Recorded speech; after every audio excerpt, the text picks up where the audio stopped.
혹시 어젯밤에도 적막한 거실에서 휴대폰만 뒤적이며 누군가의 연락을 기다리셨습니까? 자식들은 제 살길 바빠 안부 전화 한 통 없고 오래된 친구들도 이제는 남보다 못하게 느껴질 때가 많습니다. 텅 빈 집안의 공기가 살을 애는 것처럼 차갑게 느껴지는 그 기분은 결국 당신이 타인에게 구걸하고 있다는 증거입니다. 남이 채워주지 않는 빈자리를 보며 괴로워하는 것은 스스로를 노예로 만드는 짓입니다. 여기는 백년 사랑방입니다. 바로 본론으로 들어갑니다. 첫 번째, 고독은 형벌이 아니라 지혜로운 자의 선택입니다. 많은 이들이 혼자 있는 시간을 견디지 못해 아무나 만나 감정을 낭비합니다. 하지만 인간은 타인과 섞이는 순간 자신의 본연의 모습을 잃고 남의 비위를 맞추는 광대가 될 뿐입니다. 쇼펜하우어의 말처럼 혼자 있을 때 비로소 인간은 자유롭습니다. 고독은 비참한 상태가 아니라 외부의 소음으로부터 나를 지켜내는 가장 강력한 방어막입니다. 혼자만의 시간을 즐기지 못하는 사람은 평생 남의 눈치만 보며 살다 죽을 운명입니다. 두 번째, 타인에게 기대를 거는 것은 스스로 목줄을 채우는 행위입니다. 내 외로움을 자식이 알아주길 바라고 친구가 달래주길 바라는 마음이 당신을 병들게 합니다. 인간은 철저히 이기적인 존재라 자신의 이익이 없으면 등을 돌리는 것이 본성입니다. 배부른 돼지가 먹이를 찾지 않듯 당신에게 얻을 것이 없으면 누구도 곁에 남지 않습니다. 기대를 버려야 실망도 사라집니다. 타인의 온기에 기댄 행복은 언제든 무너질 수 있는 모래성임을 명심하십시오. 세 번째, 관계의 양보다 질이 중요하다는 말은 사치일 뿐입니다. 사실 관계 그 자체가 당신의 에너지를 갉아먹는 기생충에 가깝습니다. 중년 이후의 인간관계는 대부분 서로의 불행을 확인하며 위안을 얻거나 자기 자랑을 늘어놓는 허영의 장입니다. 쇼펜하우어는 고독은 지혜로운 자의 운명이라고 단언했습니다. 수준 낮은 사람들과 어울려 영혼을 소모하느니 차라리 벽을 보고 앉아있는 것이 100번 낫습니다.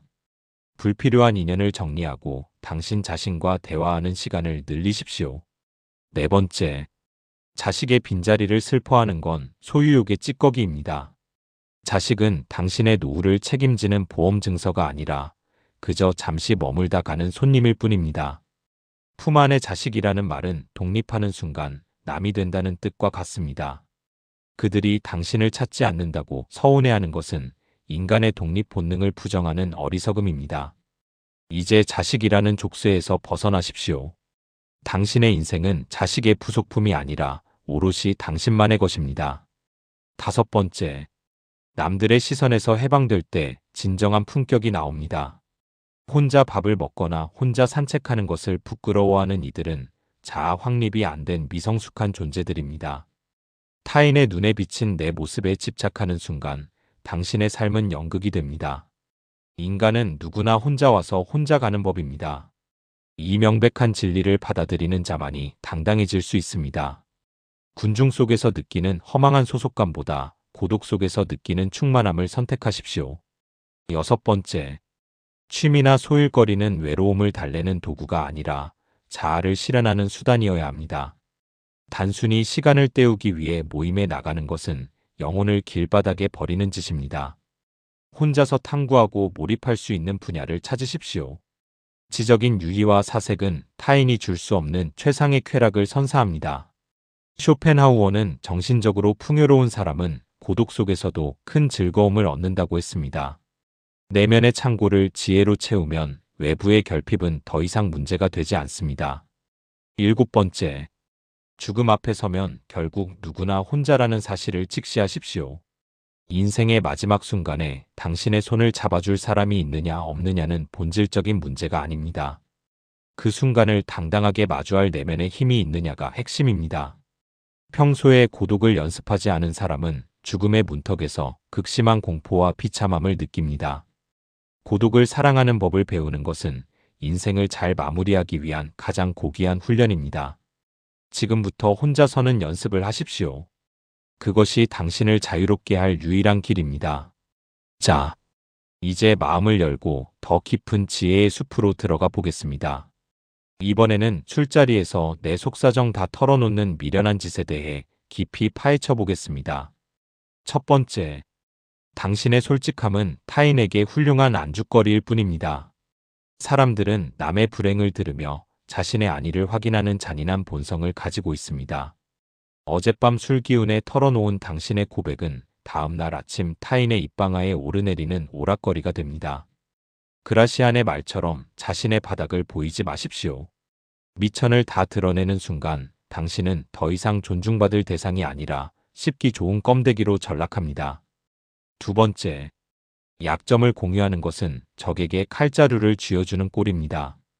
영원한 아군도 영원한 적도 없는 것이 인간 세상의 생리입니다. 오늘의 친구가 내일의 적이 되었을 때 당신이 신뢰의 증표로 건넨 비밀은 당신의 심장을 찌르는 비수가 되어 돌아옵니다. 인간은 타인의 약점을 잡았을 때 우월감을 느끼고 그것을 이용하려는 파렴치한 본능이 있습니다. 입을 닫는 것이 당신의 생존을 보장하는 유일한 방패입니다. 세 번째, 신비로움이 사라진 인간은 권위도 사라집니다.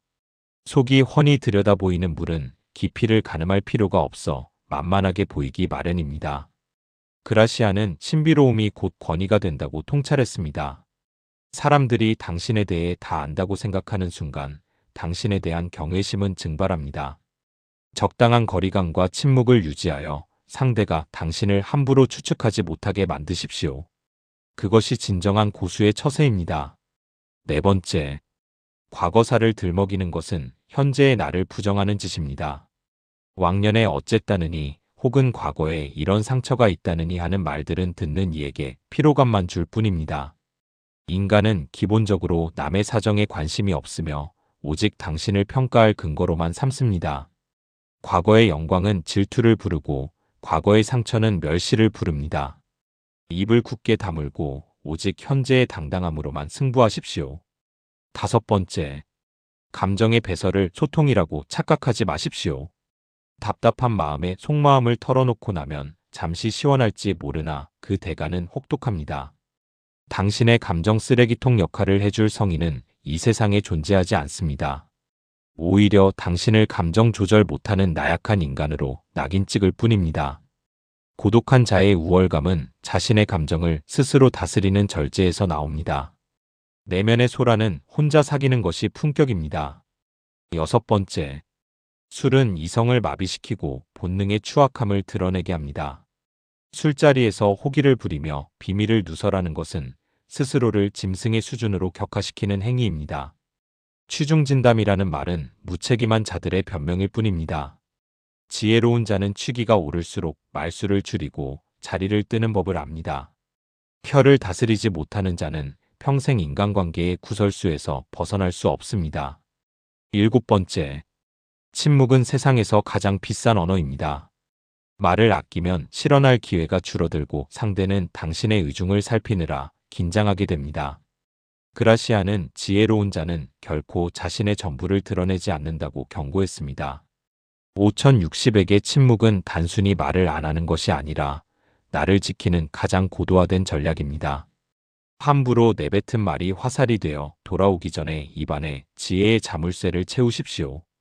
여기서 끝이 아닙니다. 이 정도만 알아도 인생이 편해집니다.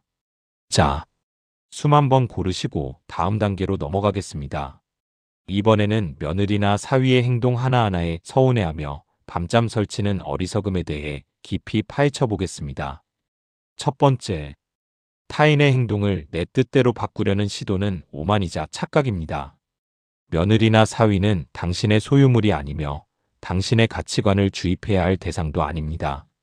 인간은 본래 자신의 이익과 편의에 따라 움직이는 존재입니다. 에픽테토스의 말처럼 통제할 수 없는 것에 마음을 쓰는 것은 스스로 불행의 구렁텅이로 걸어 들어가는 짓입니다. 남의 인생을 교정하려 들지 말고 당신의 마음이나 똑바로 다스리십시오. 두 번째, 서운함은 결국 당신의 보상심리가 만들어낸 괴물입니다. 내가 이만큼 해줬으니 저들도 이만큼은 해야 한다는 계산기가 당신의 노후를 망치고 있습니다. 인간의 감사는 짧고 권리의식은 깁니다. 당신이 베푼 호의는 이미 상대에게 당연한 권리가 되었을 뿐입니다. 대가를 바라고 베푼 것은 선행이 아니라 거래입니다. 거래가 성사되지 않았다고 분노하는 것은 장사꾼의 논리일 뿐 어른의 품격이 아닙니다. 세 번째, 관심을 끄는 것이 당신의 권위를 지키는 유일한 길입니다. 사사건건 간섭하고 가르치려 들수록 당신은 존경받는 어른이 아니라 피하고 싶은 잔소리꾼으로 전락합니다. 에픽테토스는 내가 통제할 수 없는 것에 집착하면 반드시 고통받는다고 경고했습니다. 그들이 당신을 무시하는 것처럼 느껴진다면 그것은 당신이 그들의 영역에 너무 깊이 침범했기 때문입니다. 거리를 두십시오. 그래야 비로소 당신의 존재가 귀하게 대접받습니다. 네 번째, 자식의 가정은 당신의 영토가 아닙니다. 이미 독립한 자식의 울타리 안에서 감나라, 대추나라 하는 것은 침략 행위와 다를 바 없습니다. 인간은 자신의 영역을 침범당했을 때 본능적으로 거부감을 느끼고 공격적으로 변합니다. 그들의 무심함은 악의가 아니라 생존 본능입니다. 당신의 세계와 그들의 세계를 철저히 분리하십시오.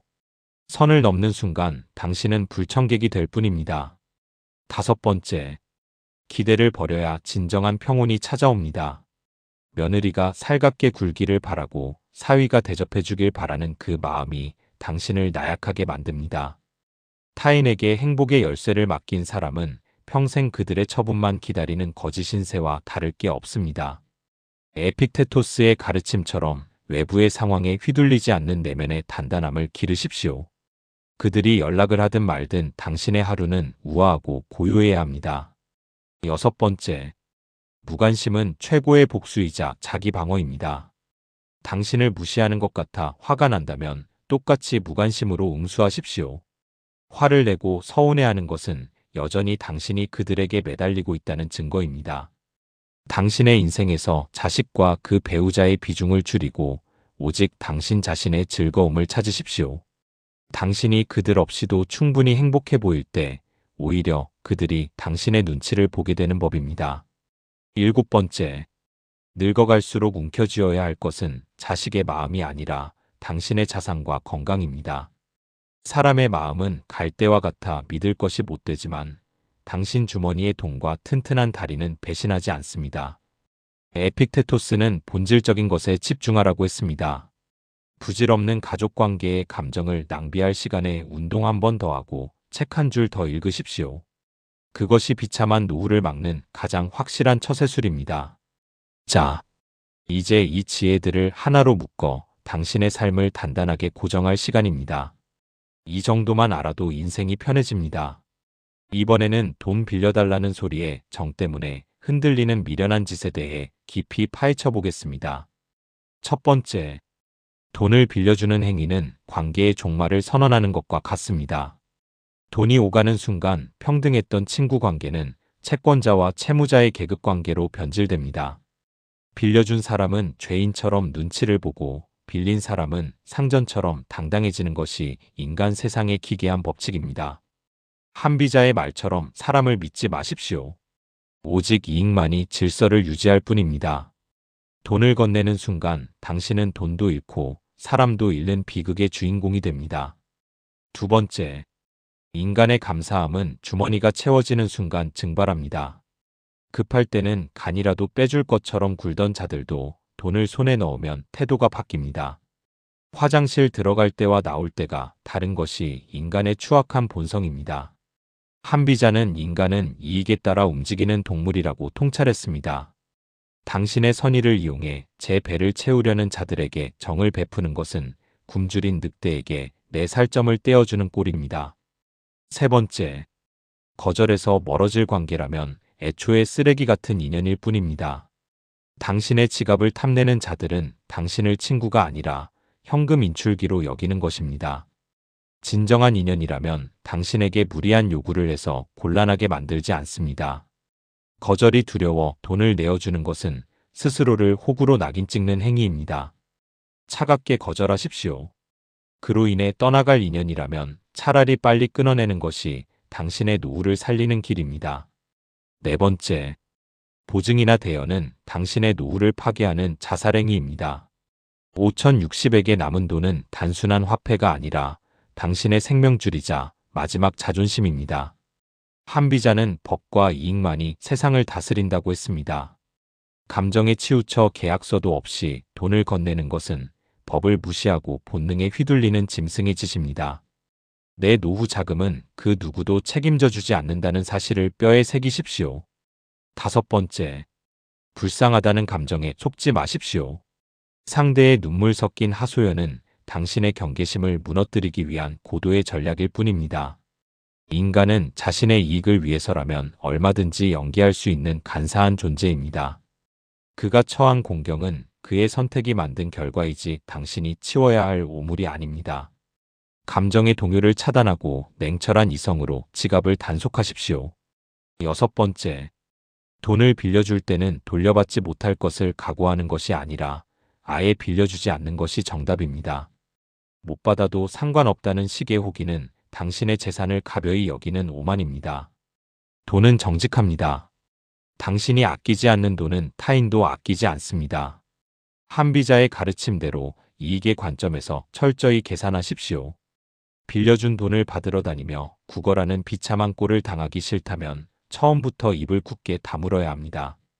일곱 번째, 침묵과 거절이 당신의 품격을 결정합니다. 돈 빌려달라는 소리가 나오지 않게 평소에 엄격한 분위기를 유지하십시오. 너무 빈틈없어 보인다는 말은 당신이 함부로 대할 수 없는 존재라는 찬사입니다. 지혜로운 자는 자신의 울타리를 단단히 세워 침입자를 막습니다. 정에 이끌려 울타리를 허무는 순간 당신의 평화는 끝납니다. 냉정함이야말로 당신의 남은 인생을 지켜줄 최고의 무기입니다. 여기서 끝이 아닙니다. 이 정도만 알아도 인생이 편해집니다. 자, 수만 번 고르시고 다음 단계로 넘어가겠습니다.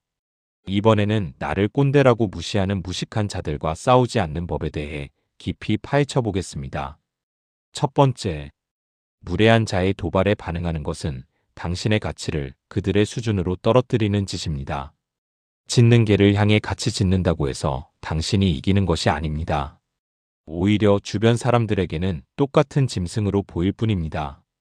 붓다의 말처럼 남의 허물을 보지 마십시오. 타인의 무례함은 그 사람의 인격 바닥을 드러내는 증거일 뿐 당신의 가치와는 아무런 상관이 없습니다. 두 번째, 맞대응하고 싶은 충동은 자존감이 낮다는 증거입니다. 진정으로 강한 사람은 하찮은 자들의 비아냥에 흔들리지 않습니다. 인간은 원래 자신보다 나은 존재를 시기하고 깎아내리려는 추악한 본성을 가지고 있습니다.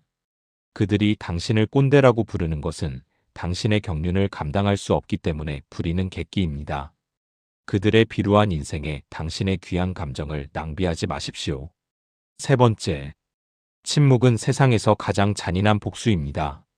상대가 당신을 자극하는 이유는 당신의 당황한 표정과 분노 섞인 목소리를 보고 싶기 때문입니다. 아무런 반응 없이 허공을 보듯 대하십시오. 붓다는 오직 자신의 행동을 살피라고 했습니다. 당신이 평온을 유지할 때 상대는 자신의 공격이 통하지 않는다는 사실에 더 큰 열등감을 느끼게 됩니다. 무관심이야말로 상대를 가장 우아하게 짓밟는 무기입니다. 네 번째, 흙탕물 싸움에서 승자는 없습니다. 오직 더러워진 옷가지만 남을 뿐입니다. 수준 낮은 사람과 논리적으로 싸우려 드는 것 자체가 시간 낭비입니다.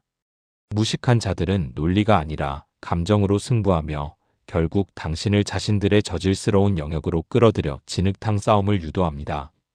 그럴 때는 그냥 허허 웃으며 자리를 뜨십시오. 그것이 어른의 여유이자 품격입니다. 다섯 번째, 타인의 평가는 당신의 실체가 아닙니다. 누군가 당신을 무시한다고 해서 당신이 무시당할 만한 사람이 되는 것은 아닙니다. 인간은 자신의 시야에 갇혀 세상을 봅니다. 장님이 코끼리 다리를 만지고 기둥이라 우기듯 그들의 평가는 그저 무지의 산물일 뿐입니다. 붓다의 가르침대로 타인의 시선에서 자유로워지십시오. 당신의 가치는 오직 당신만이 결정할 수 있습니다. 여섯 번째, 화를 내는 것은 상대의 독화살을 스스로 가슴에 꽂는 행위입니다. 상대가 던진 무례한 말은 당신이 받지 않으면 그만입니다.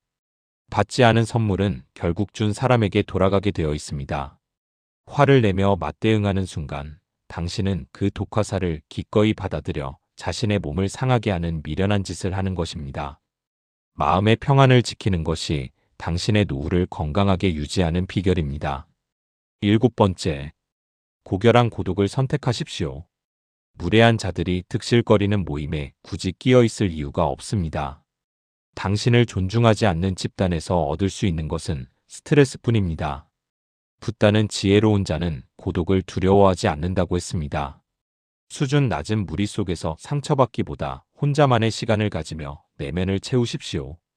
그것이 비참한 인간관계에서 벗어나 진정한 자유를 얻는 길입니다. 자, 이제 숨 한번 고르시고 이 지혜가 당신의 뼈와 살이 될 수 있도록 다음 단계로 넘어가겠습니다. 여기서 끝이 아닙니다. 이번에는 의미 없는 카톡방과 모임에 에너지를 뺏기는 미련한 짓에 대해 깊이 파헤쳐 보겠습니다. 첫 번째, 사교계는 쓰레기 더미와 같습니다. 그 속에서 보석을 찾으려 애쓰지 마십시오. 쇼펜하우어는 사교가 질 낮은 인간들의 전유물이라며 독서를 퍼부었습니다. 인간들이 때로 몰려다니는 이유는 스스로의 내면이 텅 비어 혼자 있음을 견디지 못하기 때문입니다. 알맹이 없는 대화가 오가는 단톡방에 매여 있는 것은 당신의 귀한 시간을 쓰레기통에 처박는 짓입니다. 두 번째, 인맥이 자산이라는 말은 당신의 고열을 짜내려는 자들의 감언이설일 뿐입니다. 50대 이후의 인맥은 자산이 아니라 관리해야 할 짐에 가깝습니다. 인간은 원래 필요할 때만 간이라도 빼줄 듯 굴다가도 정작 당신이 어려워지면 가장 먼저 연락을 끊는 이기적인 존재입니다. 쇼펜하우어의 통찰처럼 타인과 섞일수록 당신의 개성은 마모되고 영혼은 천박해집니다. 세 번째, 착한 사람 콤플렉스는 노후를 망치는 지름길입니다. 모두에게 좋은 사람이 되려다 정작 자신에게는 가장 나쁜 사람이 되고 있지는 않습니까? 남의 비위를 맞추느라 억지로 나가는 모임은 당신의 길을 빨아먹는 흡혈귀와 같습니다. 거절하지 못해 끌려다니는 당신을 사람들은 고마워하기는커녕 만만한 호구로 여길 뿐입니다. 단호하게 인맥 다이어트를 시작하십시오. 네 번째, 단톡방의 소음은 당신의 사색을 방해하는 공해입니다. 쉼없이 울리는 알림음 속에는 당신의 인생을 바꿀 지혜가 단 한 줄도 들어있지 않습니다. 남의 집 자식 자랑이나 의미 없는 안부 인사, 근거 없는 정보들에 일일이 반응하는 것은 뇌를 퇴화시키는 행위입니다. 쇼펜하우어는 정신적으로 풍요로운 자는 사교를 멀리한다고 했습니다. 지금 당장 불필요한 단톡방에서 나가십시오. 다섯 번째, 연락처 개수가 당신의 품격을 결정하지 않습니다. 오히려 아는 사람이 너무 많다는 것은 당신이 그만큼 주관 없이 휩쓸려 살았다는 증거일 수 있습니다. 인간관계는 양보다 질이 아니라 차라리 없는 것이 나을 때가 더 많습니다. 나를 갉아먹는 관계를 정리해야 비로소 진정한 자아를 만날 공간이 생깁니다. 인맥을 솎아내는 과정은 당신의 삶을 정화하는 거룩한 의식입니다. 여섯 번째, 경조사 품앗이에 목매는 것은 허망한 보험을 드는 것과 같습니다. 나중에 내 자식 결혼식에 사람이 안 올까봐 혹은 내 장례식이 쓸쓸할까봐 억지로 인맥을 유지하는 것은 얼마나 비참한 노후 대책입니까? 인간은 원래 타인의 슬픔에 진심으로 공감하지 않으며 타인의 기쁨에는 시기심을 느끼는 존재입니다. 죽은 뒤의 허례허식보다 살아있는 지금의 고요한 평화를 선택하십시오. 일곱 번째, 진정한 자유는 관계의 단절에서 시작됩니다. 남들과 연결되어 있지 않으면 불안을 느끼는 병적인 의존성을 치료해야 합니다. 쇼펜하우어는 고독을 사랑하지 않는 자는 자유를 사랑하지 않는 자라고 했습니다. 혼자 있는 시간을 견디지 못해 쓰레기 더미 같은 사교계에 발을 들이지 마십시오. 인맥을 정리하고 당신 자신에게만 집중할 때 비로소 노후의 품격이 완성됩니다. 자, 이제 마음을 열고 더 깊은 지혜의 숲으로 들어가 보겠습니다. 여기서 끝이 아닙니다. 마지막으로 꼭 기억해야 할 벽창호 같은 사람 설득하지 않는 법입니다. 첫 번째, 어리석은 자와 논쟁하는 자는 그보다 더 어리석은 자일 뿐입니다. 말이 통하지 않는 사람을 붙잡고 논리로 설득하려는 시도 자체가 당신의 지능이 낮음을 증명하는 꼴입니다. 그라시안의 말처럼 무식한 자와의 대화는 밑 빠진 독에 물 붓기입니다.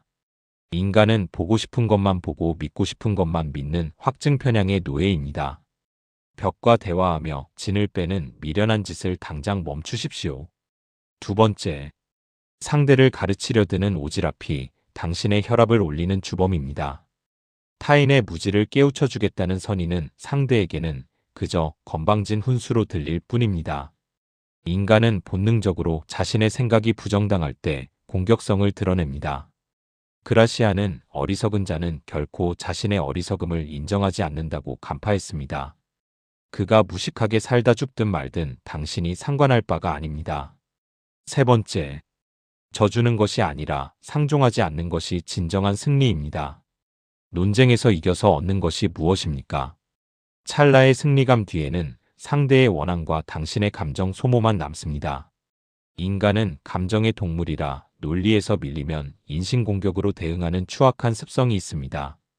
수준 낮은 싸움에 휘말려 품격을 잃으니 차라리 허허 웃으며 상대의 말이 맞다고 해주고 자리를 피하십시오.